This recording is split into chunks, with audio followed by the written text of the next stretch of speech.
이제 우리가 믿음을 가진 사람은 어떻게 살아야 하는지에 대한 생각과 어떤 행동을 우리가 좀 취하기를 원합니다. 오늘 일부 예배 때 누가복음 6장 말씀을 보면서요. 여러분 안식일의 주인이 누구시죠? 예수님이세요. 예수님.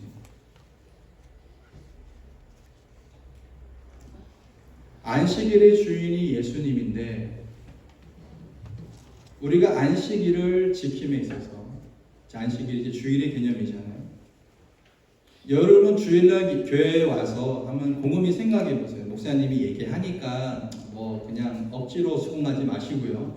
여러분은 여러분 스스로가 한번 잘 이렇게 한번 진단해 보세요. 내가 정말 예배 드리면서 나에게 기쁨이 있는가? 누구 때문에 또는 어떤 책임감 때문에 물론 그런 것들이 작용할 수 있어요. 사람이라는 것은 상호작용하기 때문에 의식을 하기 때문에 행하는 것도 있어요. 그게 나쁜 것은 아니에요. 근데 예배 드리면서 하나님하고 만나면서 찬양과 기도와 말씀과 교제 가운데서 과연 내 마음 속에 참 기쁨이 쏟아져 나오는가? 누구한테도 얘기하지 마시고요. 여러분 한번 곰곰이 여러분 자신한테 한번 물어보세요. 우리가 주일의 개념, 안식일의 개념은요. 안식일의 참 주인은 예수님이신데 바리새인이나 서기관들은 어떻게든 예수님과 제자들을 공격하기 위해서 안식일날 배고파서 밀밭을 지나가시다가 이것을 비벼서 밀이삭을 먹는 제자들을 향해서 공격하잖아요. 너희들 안식일을 어겼다. 그 근거는 레위기에 나오는 안식일 규례에 따라서 밀이삭을 베어서 손으로 비비는 것은 추수를 했다고 해서 안식일날 추수하면 안 되는데 추수해서 먹었지 않느냐 어겼다는 거예요. 예수님께서 다윗의 진설병 얘기를 하십니다. 다윗이 그와 따르는 자들과 함께 갈 때 배고플 때에 제사장만 먹을 수 있는 진설병을 먹지 아니하였느냐. 안식일의 개념은요. 따라합시다. 생명이고 사랑이고 나눔입니다. 규례와 규칙에 맞추어서 그 규례와 규칙은 누가 정한 거죠? 사람이 정한 거죠. 물론 하나님께서 말씀을 통해 율법을 주셨어요. 율법은 너무나 중요합니다. 근데 오늘날 교회는 율법주의로 흘러가고 있어요. 형식이 중요합니다. 여기에 뭐 반바지 입고 슬리퍼 신고 오면 안 되잖아. 예배 드릴 때. 근데 형식주의는 잘못된 거예요. 기독교는 따라합시다. 기복 종교입니다. 따라서 기복 종교입니다. 기도할 때 하나님께 복을 구하는 종교 맞아요. 근데 기복주의는 아니에요. 그것이 목적이 아니라는 거예요. 그래서 많은 사람들이 예수님을 따르는 것은 고통도 없고 아무런 불편함도 없다라고 하는 생각을 가지고 교회에 나왔다가 어때요? 어려움이 생기면 예수를 떠나버려요. 성경은 분명히 얘기합니다. 자기 십자가를 지고 예수님을 쫓는 것은 생명을 걸고 주님을 쫓는 거예요. 사도행전 16장에 나오는 주 예수를 믿으라. 그리하면 너와 내 집이 구원을 얻으리라. 단순하게 예수님 믿습니다. 이게 아니에요. 그 당시의 배경으로 봐서는 목숨을 걸고 예수님을 고백해야 되는 거예요. 주 예수를 믿는 것은. 저는 우리의 신앙이 성숙하기를 원합니다. 그저 교회 와서 예배드리고 밥 먹고 놀다 가는 것이 교회가 아니라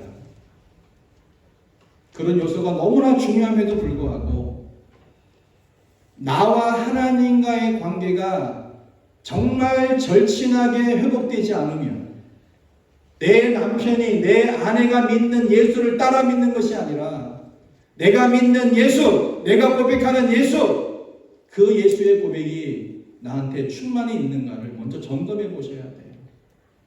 나는 예수로 만족하고 사는가? 나는 예수로 살고 나는 예수로 죽기를 고백하는가? 제가 강하게 얘기하는 것이 아닙니다. 이 고백이 없이는 믿음의 공동체는 언제든지 흔들릴 수 있기 때문에 이 고백을 바탕으로 야고보서를 보셔야 돼요. 행함으로 구원한다고 얘기하지 않았어요. 야고보도. 이 믿음의 근거를 가지고 믿음을 가진 사람은 반드시 행함으로 그것을 증명하게 되어 있습니다. 예배 드리는 것이 끝이 아니에요. 여러분, 예배는 수단입니까? 목적입니까? 예배는 수단이에요. 목적이 아니에요.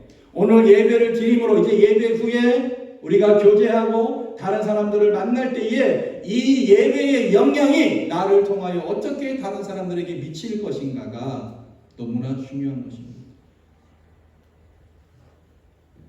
교회에서는 천사고 교회에서는 목사인데 밖에만 나가면 뭐예요? 쌈밥으로 변하는 사람. 쌈밥. 그 사람들은 교회 나가면 안 돼요. 여기서 먹고 자고 제가 밥에서 드릴 테니까 한 달이고 두 달이고 이 본당을 나가지 않기로. 나가면 쌈닭인데 왜 나가요? 전도도 안 되지. 뭐예요? 성소교회 다닌다고 얘기하면 큰일 나요. 가대나 장로교회 다닌다고. 가대나 장로 목사님 저번 달에 만났거든요. 또 우리 학교 동문이 있더라고요. 그래서 뭐 이런저런 얘기도 했는데 어쨌든 간에 우리가 예배의 마침은 섬김의 시작이라고 하는 그 사실을 잊지 않으셔야 돼요. 스테니슬라우스라고 하는 분이 영혼의 정원이라고 하는 시를 썼는데요. 제가 하나 들려드릴게요. 우리는 수많은 일들에 소용돌이에 휩쓸려 하루를 보냅니다. 때로는 한 번에 두 가지 일을 하고 때로는 어떤 일을 하면서도 머릿속으로는 딴 생각을 합니다. 그것은 삶을 사는 것이 아닙니다. 사과 한 개를 만드는 데에도 자연이 얼마나 많은 공을 들이는지 생각해 보십시오. 봄과 여름, 가을이 있었고 사과와 꽃과 벌, 햇살과 비가 있었지요. 무리하거나 서둘러서는 절대로 온전한 열매를 맺을 수 없습니다. 모든 가치 있는 것들은 심지어는 사과 한 개조차도 시간과 인내를 필요로 합니다. 월터 미셸 미국의 스탠퍼드 교수가 실험을 했어요. 주제는 간단합니다. 달콤한 매시멜로를 눈앞에 둔 아이들이 과연 15분을 기다릴 수 있을까? 미셸 교수는 15분을 기다린 아이들에게는 이 매시멜로를 2배로 주겠다고 약속했습니다. 그래서 딱 실험을 한 거예요. 어떤 아이들은 그 약속에도 불구하고 어떻게 했어요? 15분을 기다리지 못하고 마시멜로를 먹었습니다. 하지만 나머지 아이들은 15분을 기다렸어요.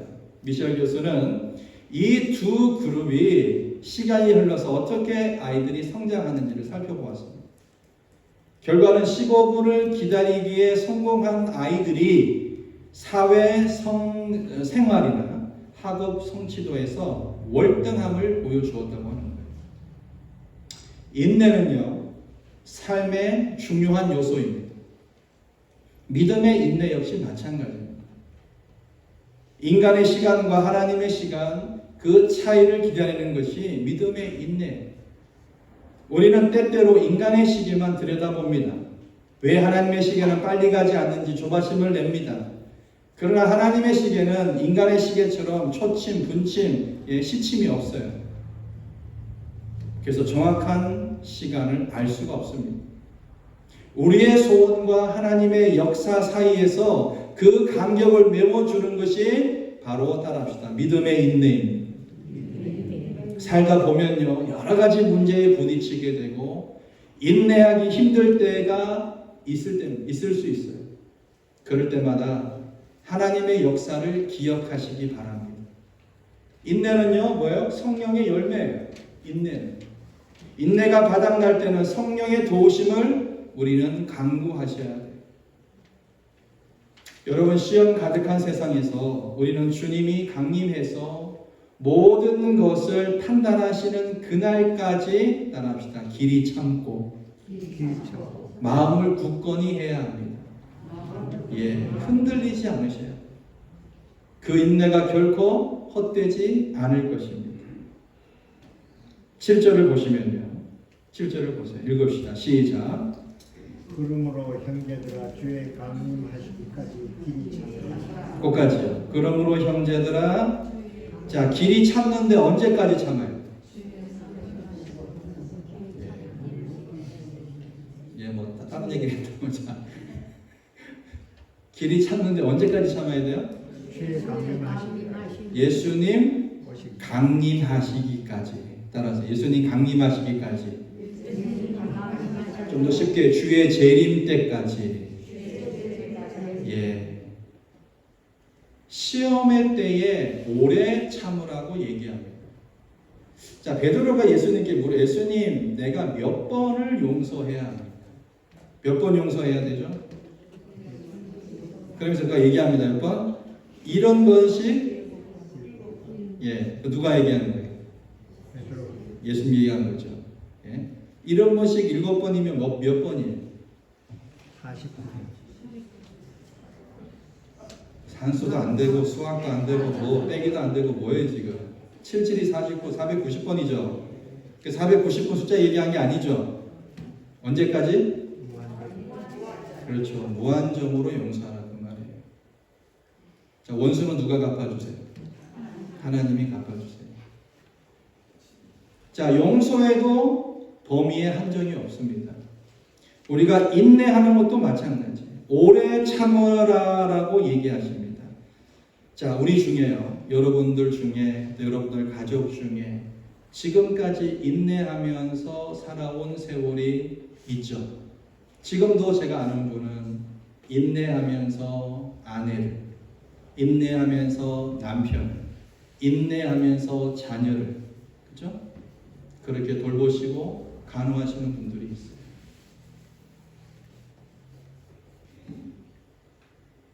근데 우리가 사람이기 때문에 뭐 오죽했으면은 우리나라 이 뭐죠? 속담에 그런 얘기가 있겠어요. 김병에 뭐가 없다고요. 예. 겪어보신 분들은 알아요. 겪어보신 분들은 뭐 하면 아니에요. 하면 되는 게 아니에요. 이게. 성품 좋고 믿음 좋은 사람도 뭐예요? 긴 병 앞에 부모님을 모시는 게 여러분 그 정말 녹록지 않은 일입니다. 자, 우리 중에 이제 그런 형편에 있고, 그죠? 인내로 기다리는 것이 있는데, 근데 언제까지 하라는 거예요? 언제까지? 내일까지? 내일 모레까지? 예? 주님의 강림하시기까지 참으라. 여러분 억울하고 벗어나고 싶고 당장이라도 때려치우고 싶은 마음이 들 때가 있어요, 없어요? 예. 또 우리 그렇게 하지 않아. 생각만 할 뿐이지. 그죠? 그렇게 하면 여기 교회 못 나오겠지. 생각은 하지만 우리는 그렇게 하지 않습니다. 왜요? 이 하나님 말씀 때문에 그런 거예요. 하나님 말씀 때문에. 성급하게 보복하지 말고 서둘러 고통의 의미를 정하지 말라는 뜻이에요. 그러니까 믿음의 사람은 여기에 이제 분류가 되는 거죠. 나에게 당한, 그러니까 내가 당하지 않은 다른 사람의 고통에 대해서 함부로 얘기하지 마세요. 욥의 친구들이 욥에 관해서 어떤 얘기했습니까? 함부로 얘기했어요. 너 죄 지었지 않냐? 회개해. 그게 아니잖아요, 여러분. 그죠? 욥이 죄를 지었기 때문에 하나님이 그에게 뭐예요? 시험을 준 게 아니에요. 근데 세 명의 친구들은 공부도 많이 하고 위로로 한가 싶고 어떻게 합니까? 인과응보를 얘기하면서 야, 네가 죄 짓지 않은데 어떻게 이런 결과가 나타날 수 있어요? 하면서 욥을 옥죄기 시작합니다. 욥기 40장 넘게 있는데요. 한 내용을 보세요. 그게 친구들이 할 얘기입니까? 자기들의 신학, 고정적인 관념을 가지고 자기 친구를 정죄하는데요. 기도 안 막혀요. 하나님은 아세요. 하나님. 욥이 이제 좀 다음 다시 한번 언급하겠지만 욥이 원망을 했습니까? 안 했습니까? 하나님에 대해서. 안 했어요. 했어요, 여러분. 왜 안 했어요? 성경 다시 보세요. 했는지 안 했는지. 하나님에 대해서 욥이 원망했다니까요, 여러분. 목사 말 안 믿으세요? 원망하고 하나님에 대해서 생각을 했지만 나중에 뭐예요? 그런 것들이 모아져서 결국에는 뭐예요? 믿음의 고백을 이끌어내는 거예요. 욥이 아무 하나님의 원망 아니에요? 성경 가만히 보세요. 욥이 하나님 원망했는지 안 했는지. 욥기를 보시라. 야, 믿음의 의인이고, 예, 동방의 의인이고, 하나님이 인정하는 사람도 그런데 버티는 게 전부가 아니에요. 심판이 있고 보상이 있고 완성이 있으니 포기하지 말라는 거예요. 자, 우리가 인내할 수 있는 근거는 자, 예수님 재림하신 때까지인데 그럼 언제 재림하시는 거? 언제? 아무도 모르죠?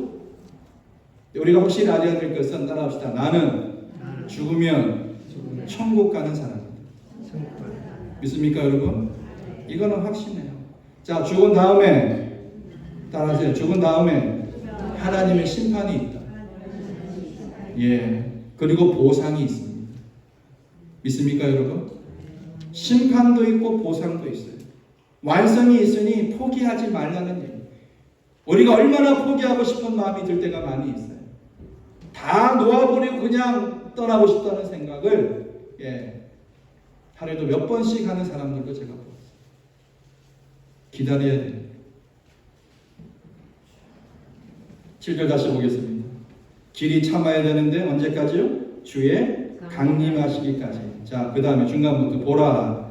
농부가 땅에서 나는 귀한 열매를 바라고 길이 참아 이른 비와 늦은 비를 기다립니다.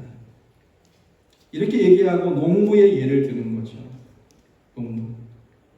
이른 비와 늦은 비. 이 이른 비는요, 이스라엘 땅에 10월 말에서 11월 초에 씨를 뿌려요. 이게 이른 비입니다. 늦은 비는 3, 4월경에 봄비예요. 이른 비는 가을비고 늦은 비는 봄비예요. 몇 개월 동안을 어때요? 수고도 해야 되고 기다려야 됩니다. 근데요, 농부가 씨도 뿌리고 그죠? 밭갈이도 하고 하지만 그 비를 주시는 분은 누구예요? 고백하십니까? 이른 비와 늦은 비를 기다리는 것은 시간 낭비가 아니에요. 열매를 얻기 위한 따라합시다. 필수 과정인 거예요. 어떤 과정이요? 필수 과정인 것입니다. 우리가 아기가 몇 개월 만에 태어나죠? 하도 오래돼서 모릅니까? 하도 오래돼서 모를 수 있죠. 몇 개월이에요? 네. 보통 평균적으로 10개월이죠. 아기가 임신했는데 다음 주에 나오지 않는다고 보채는 사람은 어떤 사람? 어떤 사람이에요? 기다릴 줄 모르는 사람. 예, 기다릴 줄, 그 아주 점잖은 표현이고요. 예, 따라합시다. 미친놈이에요. 그죠? 저번 주에 임신했으면 우리가 보통 임신 사실을 알게 되는 것은 몇 주에 보통? 2주. 예? 금방 몰라요. 언제부터? 딱 이제 가면은 뭐예요? 예, 전문가들 많잖아요. 몇 주예요? 12주에 보통 몇 개월이라고 2, 3개월 그죠? 3, 4개월 그 다음 주에 애기 안 나온다고 얘기하는 사람은 약간 맛이 간 사람이거나 이상한 사람이에요. 정한 때가 있어요. 그죠? 때가 있어요. 그래서 애기가 7, 2개월 만에 나오면 어떻게 되는 거예요? 미수가죠. 인큐베이터 들어가야 돼요. 굉장히 부모님이 안타까워요. 농사의 비밀도 마찬가지예요. 우리가 사는 인생이 여러분 이렇습니다. 그러니까 중요한 거죠. 따라합시다. 신뢰하면서 하나님을 바라봐야 돼요. 주변에서요, 압박이 오고 비난이 오고 여러 가지 일들이 올 수 있어요. 여러분 그런 거에 귀를 여시면 안 돼요. 귀를 딱 닫으시고 뭐를 바라봐야 됩니까? 하나님을 바라보셔야 돼요. 믿습니까, 여러분? 이것이 너무나 중요한 거예요. 인내와 굳건한 마음은 어떤 마음이에요? 흔들리지 않는 마음. 아무리 뭐라 그래도 요동하지 않는 마음. 이 마음의 근거는 따라합시다. 믿음이에요. 믿음. 예수 그리스도를 믿는 믿음이에요. 믿습니까? 이 믿음이 나한테 충만히 있는가를 점검해 보셔야 돼요. 인내하지 못하는 사람은 믿음이 없는 사람이다. 반적인 거죠. 내 힘이 강하고 긍정적인 면이 강해서 내가 인내할 수 있다. 그게 아니에요. 우리 사람은 누구보다 약한 존재가 사람입니다. 시험의 때에 요구되는 지혜는요, 하나님을 신뢰하는 거예요. 여기 앉은 여러분 중에도 몸이 허약해서 몸이 아파서 때때로 수시로 이머전시에 가요. 고통 가운데 여러분 병원 한 번 가면 그게 쉬운 게 아니잖아요. 예? 제가 목대 여기 이거 뭐 째고 뭐 고름 빼내는 것도 한 이틀을 굶기던데 제가 그럴 줄 알았으면 안 갔을 거예요. 뭣도 모르고 갔다가 그때 주일에 빠졌잖아요. 아니 이것 째는데 무슨 뭐 제 밥도 안 주고 굶어 죽겠더라고. 이거는 뭐 이거 아픈 거는 고사하고 보통 한번 병원에 갔다 오는 게 쉬운 게 아니에요. 이머전시로 갔다 오는 게 쉬운 게 아니에요. 그럴 때마다 우리 마음이 약해집니다. 그러나 한 가지 우리가 생각해야 되는 것은 따라합시다. 하나님을 신뢰하면서 인내하는 믿음이 필요합니다. 여러분 절대로 여기 밑에 나와요. 본문에 절대로 여러분 원망하지 마세요. 그럴 때 뭡니까? 하나님 감사합니다. 이 고백이 터져나올 수 있기를 주의 이름으로 축원합니다. 9절을 보시면요. 8절을 보세요. 8절. 너희도 뭐요? 길이 참고 마음을 뭐야? 굳게 하라. 주의 강림이 가까우니라. 참고 마음을 굳게 하라. 중요한 거예요. 9절 읽어보겠습니다. 시작.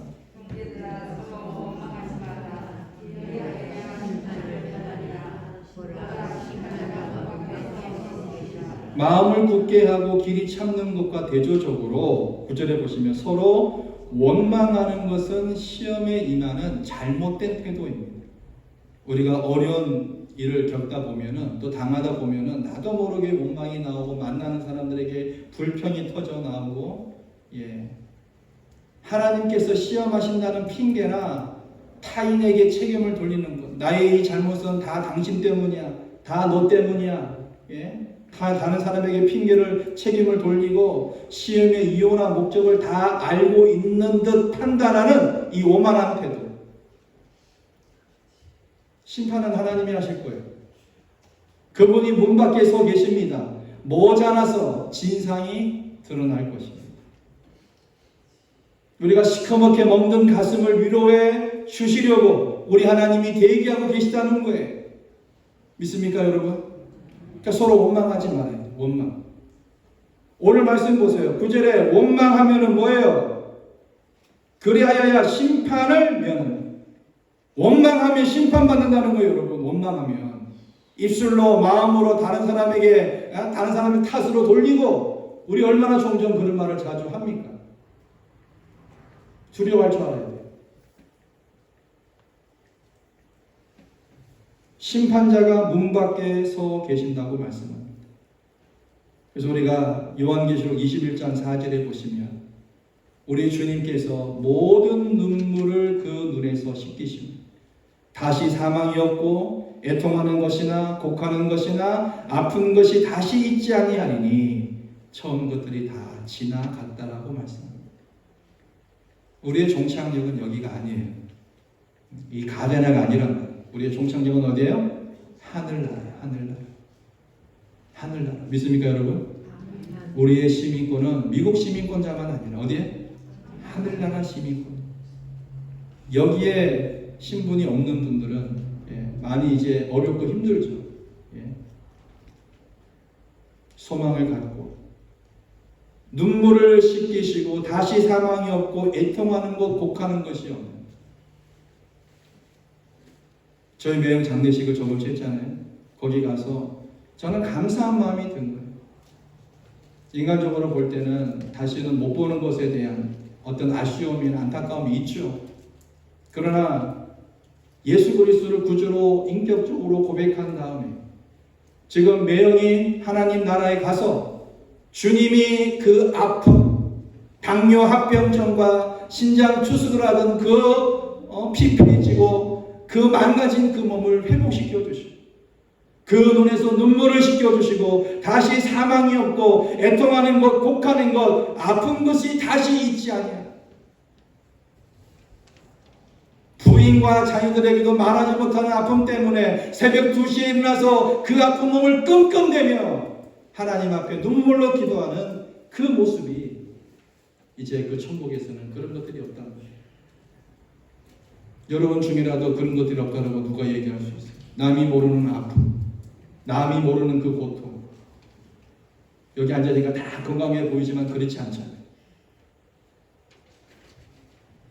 나를 온전하게 만드시려고 주님도 꾹 참고 계실 분, 우리 하나님은 절대로 못 본 척 하지 않습니다. 믿습니까?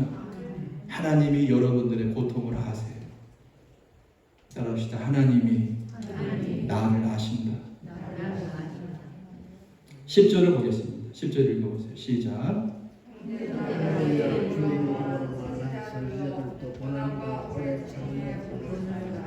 주의 이름으로 말한 선지자들로 고난과 오래 참음의 본을 삼아. 나만 예외적으로 기막힌 인생을 살고 있는 것이 아니에요. 나만 기가 막히고. 여러분 사연을 들어보면요, 사람마다 뻐꾸기 우는 사연이 다 있습니다. 사람마다. 그죠? 그래서 우리가 대화가 필요한 거예요. 우리는 내가 당한 일만 가장 크게 느끼. 그렇지 않아. 다른 사람 얘기, 나이가 당한 거는 아무것도 아니네. 이런 마음이 들 때가 있어요. 우리처럼 길이 참고 신실하게 믿음으로 소망을 간직한 선지자들이 있었어요. 구약에 이사야, 예레미야, 그 밖에 많은 선지자들이 어려움 중에서, 고난 중에서, 그죠? 이사야는 톱으로 죽임을 당했잖아요. 예레미야는 동족들에게 배신자, 배반자라는 얘기를 들었단 말이에요. 그러면서도 묵묵하게 인내하면서 오래 참음의 본을 보였던 것입니다.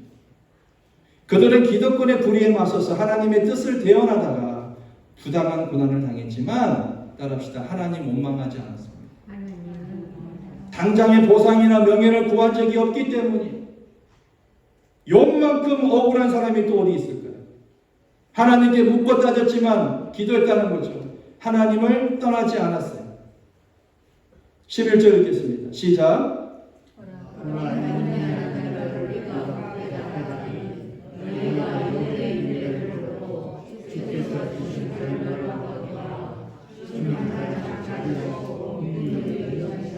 결국 하나님은 자비와 긍휼로 욥의 모든 말을 다 들어주셨고요. 이전보다 더 큰 축복을 욥에게 허락하셨어요.